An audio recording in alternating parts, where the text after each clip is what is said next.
Putin went to Alaska, seeking from Trump to concede a quarter of Ukraine. Trump believed he could convince Putin with much less than that, but Moscow has paid a heavy price and will not settle for little. So Putin left the summit and launched the largest air attack on Ukraine. Trump said, "We have no power or strength now, and the ball is in the Europeans' court." Europe fears war alone, and America has found an alternative in a bone-breaking war. Here, we reveal what the world is heading toward and the next steps for the Russians and Americans. A summit with no results in Alaska. Donald Trump and Vladimir Putin met in a decisive encounter that the world thought would change the course of the war. But what happened was a shock, a hollow summit with no agreement, no plan, and no hope for a ceasefire. Cameras captured the photos and smiles distributed to the media, but behind closed doors, there was no real breakthrough, no understandings on Ukraine, no security guarantees, and not even an agreement on a new negotiation path. Putin emerged from the summit more confident, and Washington realized that Moscow would not retreat an inch. The Russian escalation begins. As soon as the summit ended, Putin sent his message to the world. The battlefield decides. In the hours following the return of the Russian delegation from Alaska, Moscow launched the largest air attack since the start of the war. More than 200 drones and cruise missiles, targeted strikes on Kiev and military supply lines, widespread power outages and paralysis in vital power stations. Initial toll, dozens dead and hundreds injured. The message was clear: no truce, no negotiations. Force alone creates peace. With this attack, Putin drew a new red line. Negotiations are over, and from now on, the rules of the game will be written with fire. Europe on the front line. After the summit's failure, Washington began rearranging the scene anew. This time Europe is at the head of the war. In Paris and Berlin, quick movements to form a joint European deterrent force, partially separate from NATO, but in full coordination with the White House. The plans include accelerating the delivery of heavy weapons to Ukraine, building a defense system on the borders of Poland, Slovakia, and Romania, and preparing for a scenario of direct confrontation with Moscow if Kiev collapses. But the truth is deeper than that. Washington does not want to confront Russia directly, but is pushing Europe to the front lines to bear the political and military costs. Western intelligence reports speak of a secret plan to keep America in the background, massive financial and armament support in exchange for Paris, Berlin, and Warsaw handling the field confrontation if open war erupts. Russia, for its part, picked up the message and began preparing for more dangerous scenarios that could extend beyond Ukraine's borders toward the Baltic states, Romania, and even the heart of Europe. The bone-breaking phase begins now. After the diplomacy's voice has been lowered, the game enters a new phase, bone-breaking. Washington has started preparing a suffocating sanctions package targeting Russian oil, minerals, and the financial sector.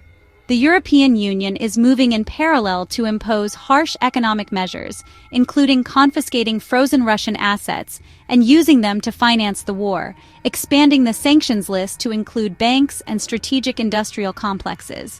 In return, Moscow is not waiting or surrendering but is preparing for broader offensive operations and planning to open new fronts outside Ukraine if European forces approach its borders more closely. The most dangerous is that Western intelligence reports are beginning to talk about the possibility of transferring the war to the heart of Europe. Putin's message is clear: if Europe confronts me directly, I won't fight only in Kyiv. Europe in a trap, and Washington in a world dominated by men like Putin, there's no room for jokes. The man has thrown hundreds of thousands of his soldiers and people into the Ukrainian quagmire and doesn't want to come out empty-handed.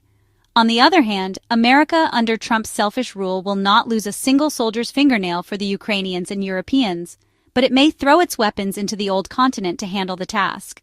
The equation has become clear: either a quarter of Ukraine or all of Europe burns.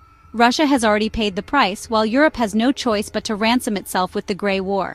In the corridors of Western intelligence, a new term is circulating: the Grey War, a war with no clear front, no official declaration, but it could ignite anywhere in the world.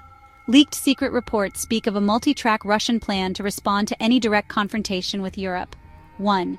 Striking global energy lines.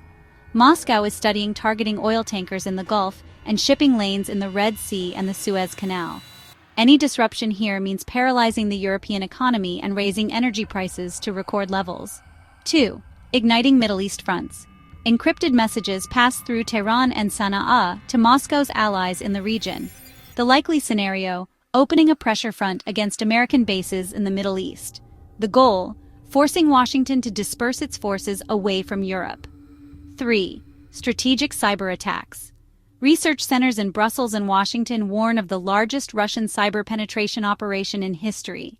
Energy infrastructure, communication networks, and air defense systems will be the primary targets.